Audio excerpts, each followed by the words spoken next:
for all of you singers out there, many of you will learn breathing techniques that were taught to you by vocal coaches or your music teacher, your choral director, etc. And it's not that those breathing techniques would necessarily be wrong, but they become not functional. So what I mean by that is, in order for you to be able to sing a high note or sustain a phrase for a long time as an instrumentalist, or transition from like singing to dancing and back again, you want to treat that the same as if you're working out. And so from a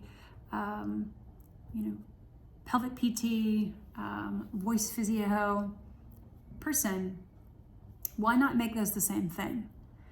Because you are going to engage and use the pelvic floor when you voice. And then here's where we start to diverge, because most voice teachers aren't pelvic PTs, and most speech language pathologists may treat the voice, but they don't treat the pelvic floor. And so you need to be able to have both in order to teach someone to have a functional voice for a really long time. In other words, vocal preservation. How long can you actually create sound? Now, if you haven't seen my video on voice changes in women, okay, so vocal preservation for female athletes, please go check that out in my Voice to Pelvic Floor playlist on YouTube. However, if you are not a female, right? If you are, go check that video, watch that first. But no matter what gender you are, if you're not a female, the same things still apply. It's just that when females begin to lose their estrogen, they begin to lose their voice, and other things begin to happen that are not good. It's just like a snowball effect. That's part of what I treat. So why not make your breathing functional? Here's the point. If you want to create, and I teach this all the time with pelvic PT, so if you want good pelvic and sexual functioning and a good voice and being able to sustain that phrase, do this.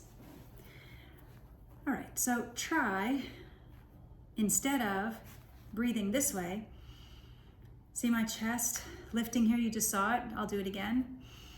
See that chest lift? It's like a stress, I call it a stress pain breath.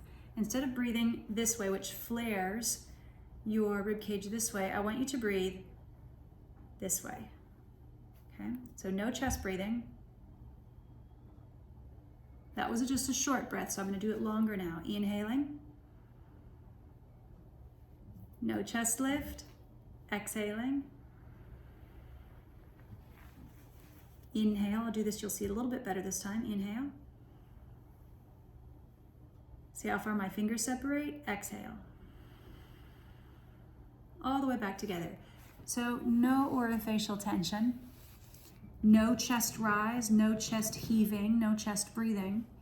Certainly the belly still does come out, but you are getting flare to the side, not flare to the front. And so that's the difference between your breathing techniques. A voice teacher may say, yes, I totally agree, breathe to the side. But what often happens is the functional carryover to the pelvic floor just ends there, when we should carry any breathing techniques that we're doing down to the pelvic floor and ask, is this actually good and sustainable for the pelvic floor for the long run? Which is why you will often hear me argue against straining and pushing down on the pelvic floor to hit your notes. That's not going to be a sustainable way to do that if you're doing it all the time. And unfortunately, by the time people get to me, usually 100% of my patients have adverse downward gradient pressure on the pelvic floor, which I see. You can see a little bit of my imaging set up in the background, which I measure via imaging. And it takes a lot of undoing. I've had singers, dancers, all kinds of performing artists come in, and they've been taught to do what would get them through the show or the performance, but it's not sustainable for the pelvic floor or really the core in the long run. So why not train in a way that is a voice to pelvic floor informed approach? And that's what I teach. That's what I use. It's not a treatment. Voice to pelvic floor is not a treatment. It's not, in my opinion, optional to treat orthopedics, pelvic health, and voice issues by just occasionally looking at the pelvic floor if you treat the voice, or occasionally look at the voice if you treat the pelvic floor. I teach the voice to pelvic floor approach as a method. It's a biopsychosocial method of assessing and treating that is holistic and very integrative in nature. So we're looking at we're not chasing symptoms, we're treating systems. We are looking at all of the systems in the body and how the voice to pelvic floor is actually impacted. So if someone tells you the voice and the pelvic floor are not connected, they're wrong. And if your music teacher, your whatever that is, your current PT, whomever, your practitioner is having you breathe a certain way, you really should make sure that it's sustainable for your core and pelvic floor, because if not, then you're not going to get very far, right? You're not going to throw that voice very far. You're not going to project it very far before you begin to have problems. And no one wants to leak. No one wants pelvic pain, back pain. No one wants core injuries.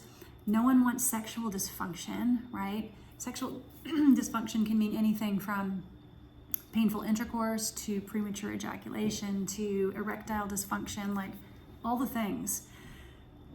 We want to sing and play music in a way that is actually fully healing and medicine, not one that's going to end you, in seeing me, right? End up seeing me with some kind of pelvic pain or disorder or back pain. Okay, so that's all I've got for you. I want you to just make sure that when you are learning these techniques, no matter if you're a amateur musician and you're just learning how to play the Native American flute or something, or if you are a professional, a performer and you make your living, you pay your light bill using your body to perform. This is for you. And if you are the average person off the street, like myself, that depends on their voice to make a living. You're a teacher, you are a public speaker, you are whatever that is, you deserve optimized voice to pelvic floor functioning.